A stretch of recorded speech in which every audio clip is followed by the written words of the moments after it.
Everyone, DJ Porkchop hanging out with you in the garage tonight. Talk about the old Stimulator again. And my fusion. It's been a little bit since I posted a video last. As far as the Stimulator goes, I was implanted, I think it was like March 9th or something like that. So all the way through now, what's this, October 15th or 16th? One issue I still have is that thoracic issue up here that I talked about before. And that leads me into another subject too. I'll talk about it. A fella stopped by on my other video there, John. Asked about the incisions, how big they are. I don't have no pictures of mine to throw in here. The only ones I have are of my back when I was in the hospital after my fusion, and that's pretty ugly, so we'll leave them out. But they're just 2.5, 3 inches long. Got one that runs this way. If I had a bra on, I've said it before in my other videos, if I had a bra on, if I was a woman,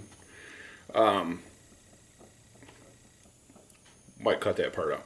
But, well, however, if you had a bra on, let's just say that, man or woman, it would be right here.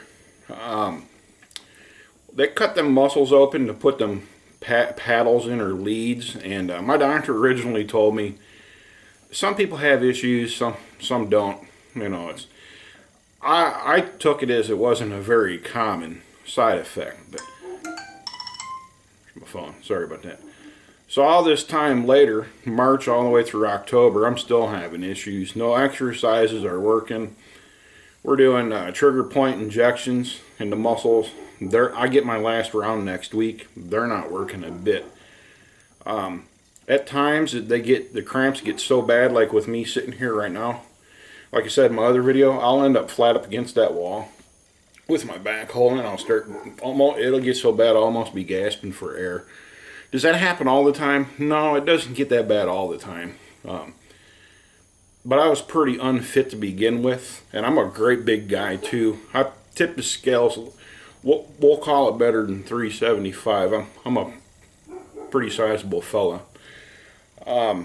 So I'm not fit to begin with, and I think that's a lot of my issues. Mileage may vary on that thoracic deal. If you're fit as a fiddle beforehand, but just getting some sciatica fixed, you might not have that thoracic issue.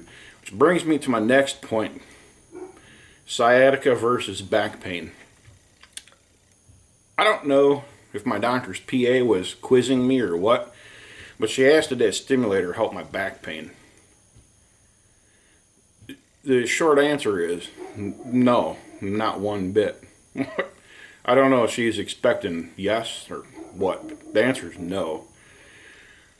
I talked to my Boston Scientific rep going into this, as well as my neurosurgeon, and they made perfectly clear this is not going to relieve any back pain that you have. None. What it will do is help with the sciatica in the legs. Some doctors may say otherwise, but from the amount of people I've talked to, and I do a lot of talking, posting on blogs, websites, Boston Scientific's very own website. Their reps are awesome.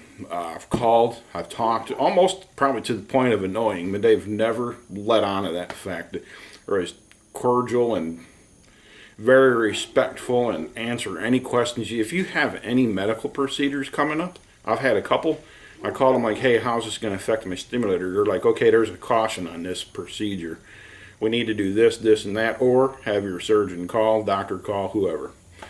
So they're pretty cool about that stuff. And consensus says, my apologies, it will not help your back pain. It's mainly for your nerves. Now it comes into the fusion part of it. Beforehand, everyone's, well, how much did that Stimulator help you? At first, it was about 80 to 90. Well, I'll call it 100%. We'll call it 95. Because I was all but bedbound. I got up, made my way around the house, but I wouldn't call that mobile.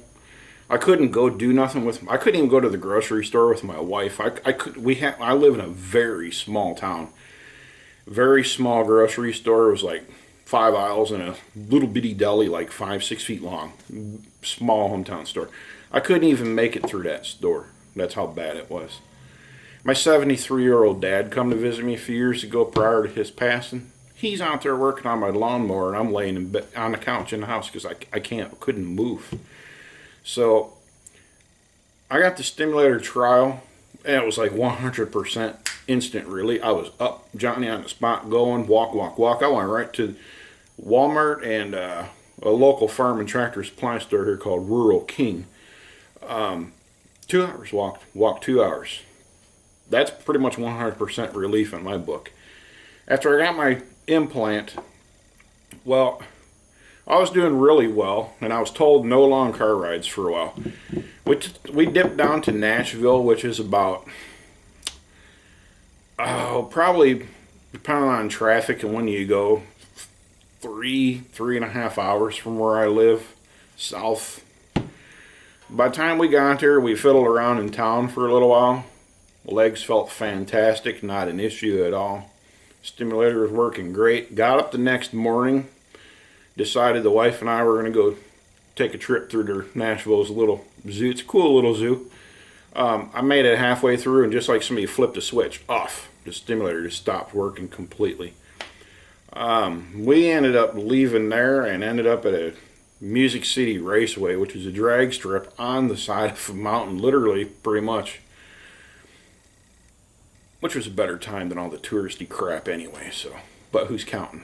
We had a good time. So anyway, stimulator was, after I come home and recouped for about a week from the long ride there and the long ride back, sat in my recliner, walked around the house as much as I could to stretch my muscles out a little bit and get them working. I was still not up as, I was maybe at a 50% relief. Fast forward to August, that was in April. Fast forward to August 6th. I got an L5S1 fusion done. I need a level 4, and we opted for the level 1. And my spine was shifted a very proud 0.5 centimeter. It was way far off. Now, this is the first time since the late 90s I have felt zero sciatica, none. I don't have my remote control right now. My stimulator is turned off. I keep it charged because you don't want it to go dead, but it's off. I talked to Boss's scientific rep. I think I posted a video on this one too. I lost track of videos I posted about the battery issues, getting them replaced in 5 years, and this, that. And he reassured me it was going to be a long time. I got like the newest one that come out on the market installed in me, and he said even the old ones, he said they have people, they're lasting 14-15 years. Somebody had shut theirs off because they didn't have no sciatica no more, and then zip, one day it come back and they brought their battery out of hibernation mode, charged it up 100%, turned their stimulator on, and went right on about their business, just like the day they got it installed. It works. It's not a miracle cure, but it works. Now, getting back to the spinal fusion part and it's shutting the stimulator off, this is where my journey takes a turn from everyone else's that is strictly stimulator only. This is, we're not going to part ways, but this is where our journeys all pretty much part ways. And I really wish some people with a spinal fusion would chime in on some videos too and let me know their experiences, or point me in the direction of your videos. I'll come to subscribe to your channel. I love hearing stories and how this affects people's lives. So I got this fusion done and everything was cool. I was feeling no sciatica. So me being me, I got to test the waters a little bit. I shut my stimulator off. No stimulation whatsoever for a full week. I think I was telling John this, for a full week. No sciatica whatsoever. So when my Boston scientific rep asked me, whenever I see her, how much relief are you getting out of this? 50, 60, 80%, 85, 90? Well, I don't know, because now I shut that stimulator off, and it's off right now. I have no sciatica, and I walked all the way out of my house, down the stairs, out the backyard, played with my dog. My dog's out there. She'll probably yap in here a few. Played with her for a few. Come in here, got the old kerosene heater lit. Got me a nice hot fresh cup, went back in, forgot my coffee. Pardon me, by the way. Forgot my coffee. Had to go get it. No sciatica. First time since the late 90s. So I don't know now if it's the fusion and the stimulator acting together. But with the stimulator shut off, which way do I go now? What's giving me the relief? The fusion or the stimulator. I commented to John there, if it looks like a pig and it smells like a pig, it's got to be a pig. But so I guess I have to explain this to them whenever they ask me about it. Someone else brought up sleeping before, and I'm pretty sure I posted a video on it. Sleeping was not bad after I got my implant. It hurt, but it wasn't to the point, oh, it hurt so bad, it was agonizing pain. Everyone's pain tolerances are, I'm allergic to pain. If that tells you, I got my teeth worked on this morning. They hurt so bad, I'm surprised I'm even talking here right now. But so people said they propped a firm pillow up under a couch pillow cushion up underneath their chin and folded their arms around it and slept at their kitchen table sitting in a chair. Not this guy. I'm big. If I fall and hit that floor, it's gonna hurt really bad. So I'll take my chances laying in the bed. So at least I got my wife in there to help me. Bless her heart, she's a big help too through this whole ordeal. So sleeping was not, it did hurt a little bit, but it's not an issue at all. I was sleeping. I'm talking that sciatica had me up all the time, pardon me. It had me up constantly. I couldn't sleep. I got the stimulator installed. What do you know? Man, I could sleep. Oh boy, could I turn in some hours sleep. 10, 12 hours, not a problem. So my wife was having to come in and wake me. Get up, because I was sleeping so long. But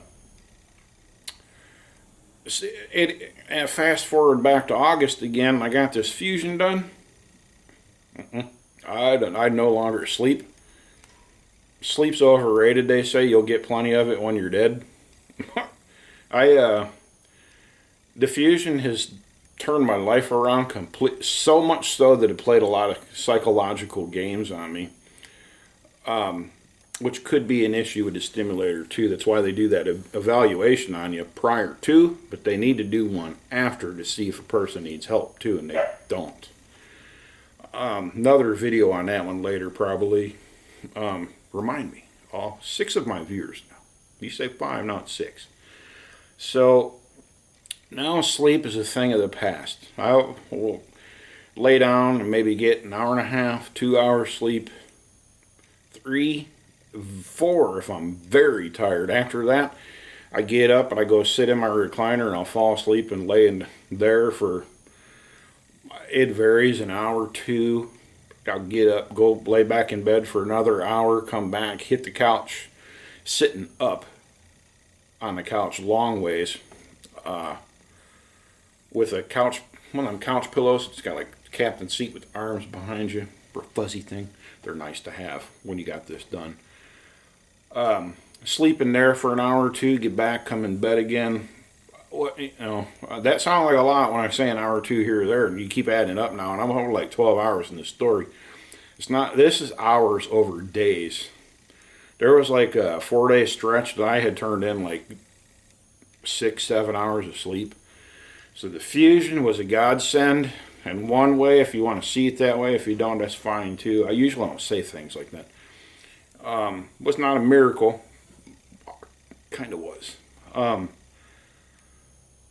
But man, the pain is severe.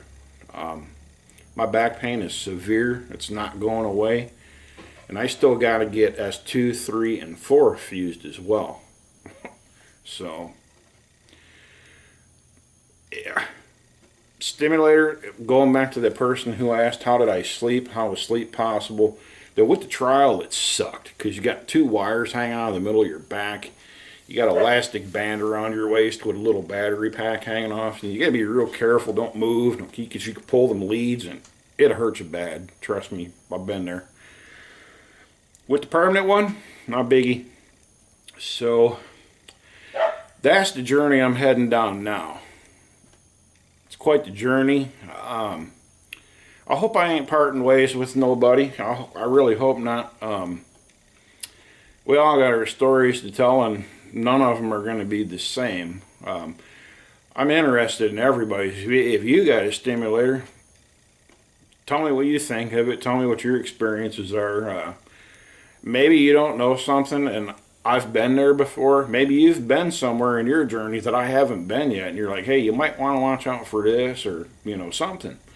We're all here to help each other out. Do I recommend a stimulator? Oh, absolutely. Like I said time and time again, if you're sitting in a chair looking out the window watching your kids go by because you can't even make it out to the picnic table or the lawn chair to go watch your kids or your grandkids play and have a good time, you got issues and you might want to talk to your doctor. Don't watch your life go by. I've watched the last 10 years of my life go by. I'm only 45. Since I was 35 years old, I have done nothing. I just simply watched life go by. 10 years of my life, gone. I'll never get it back. It's gone. It's already taken its toll on the family life. There's nothing I can do to change that. I can apologize all I want. It's a medical issue, so I mean, I feel obliged to apologize, but really, what good would it do, and was it really my fault? So, I don't know. So, not sure. I said I had my stimulator off right now. Do I turn it back on? Yeah, I do. I turn it on. I happened to shut it off today because it was a little low, and it takes a long time to charge, a very long time. I'll dip out of here tonight, here in a little while. I'm probably going to do one more video if I got enough memory left. I'll go ahead and put my hockey puck on my back. It works via like Bluetooth, I guess. But somehow it charges wirelessly. You just stick it to your skin and it charges. So I'll probably have it on for 3 hours. It'll shut itself off.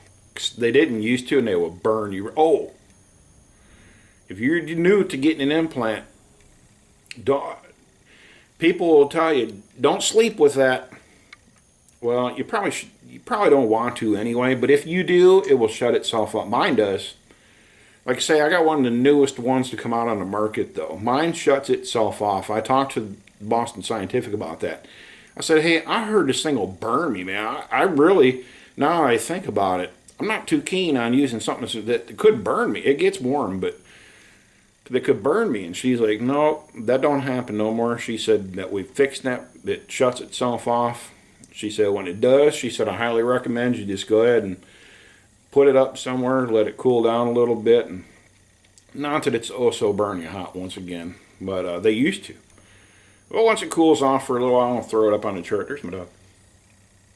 But, little Karma. She's peeking in the door. Sorry about that. But so she said, don't worry about it. It won't burn you no more if you do fall asleep. And I accidentally put that to the test one night. My wife and I were comfortably in bed watching TV. Next thing you know, it was like 5, 6 in the morning-ish, give or take. And there, lo and behold, I still had it stuck to me, and it shut itself off. So when it does, I just let it go for a while and charge it and finish charging myself. So anyway, not real sure where else I can go with this for right now. If I forgot anything, if anybody wants to know anything else, let me know. As I said, I have no problem talking about it, as you can tell. No problem whatsoever. I welcome any and all conversation. Some people request that I get a hold of them on Facebook, and I really don't care to do that. I know YouTube did away with their messenger, but I didn't even know they had one. I didn't know I knew once upon a time you could send a private message, but can you still do that? I don't even know. So this how amateur, 80 something, 90 videos later, whatever, how many, I don't know how many videos I got, and I still don't know. I don't even know how to do the @ symbol in front of somebody's name, so newbie. But anyway, that's where I'm at with the Stimulator slash Fusion. To recap, good sleep at first, crappy sleep now that I'm fused. That has, part of it's how big I am too. Battery, don't let your battery go dead. The cuts, once again, they're about 2.5, 3 inches long. They'll burn like holy hell until they get healed up. Don't use no cocoa butter, no nothing on them for several weeks. Just let them go, because it'll soften them up and they will rip open on you. Ask me how I know. Not with this one. I had it happen on my arm. I didn't listen to a doctor and I split a wound open. But anyway, when they're done, if you use some stretch mark cream on them, it'll actually help them a lot too. I was told to use stretch mark cream. It'll actually help them a lot more than cocoa butter will. Little insider tip there from the powers that be. So anyway, with that, I'm going to get out of here. Whoop, whoop. Shake my bench. I'll let the dog in the house. She's going to start crying any second now. Probably cold out. I'm going to sit here and drink some more coffee. Make some memory on this here camera. And probably going to do a benchtop table talk. Might have a gun out here with me to talk about. And who knows what else. So anyway, I appreciate everyone tuning in. All 6 of my viewers. And we'll definitely catch up with you guys. Any questions, give me a shout out and we'll do a tip. Take care, everyone.